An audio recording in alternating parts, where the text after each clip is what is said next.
The legislative branch. The two houses of Congress represent our country's citizens in different ways as they exercise powers granted to them by the Constitution. Vocabulary terms to remember. Bicameral, consisting of two houses, as in a law-making body. Apportioned, to be distributed, as in the seats of the House of Representatives. Gerrymandering, the process of drawing congressional district lines to favor a political party. Immunity, legal protection. Expulsion, the removal of a person from an institution, like Congress, for serious misconduct. Censure, the formal disapproval of the actions of a member of Congress by the other members. Section 1 Summary. In this section, you will learn about the two houses of Congress, the House of Representatives, and the Senate. Section 1. The Senate and the House of Representatives. Congress is the branch of our government that makes laws. The framers of the U.S. Constitution agreed that Congress would be a bicameral legislature, which means that it has two parts or houses. In the Senate, each state has two representatives. In the House of Representatives, the number of representatives depends on the state's population. Each state is guaranteed at least one representative in the House of Representatives. The House now has a maximum limit of 435 total members. After each census, Congress decides how these seats are apportioned or distributed fairly among the states.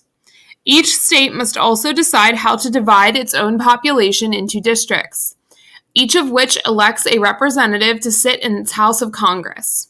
Some districts are unfairly created by gerrymandering, a method that favors one party or politician over another.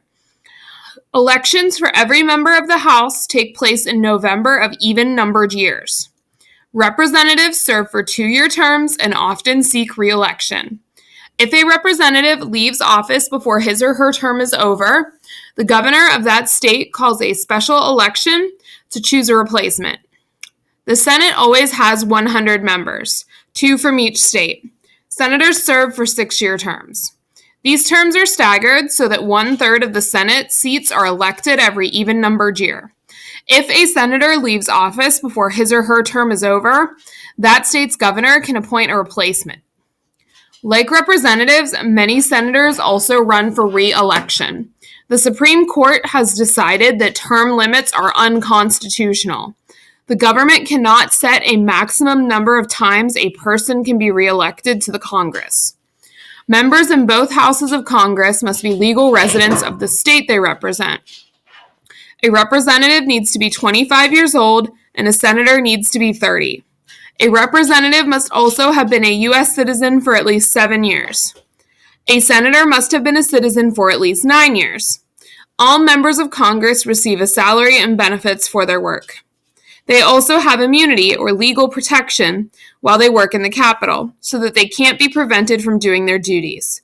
Members of Congress agree to meet basic requirements and obey a code of conduct. These requirements include limits on the amounts and types of income a member can earn while serving office. If a member of Congress breaks the rules, they may face expulsion or removal from office. Another possible punishment is censure, in which Congress expresses its disapproval of that member's actions in public.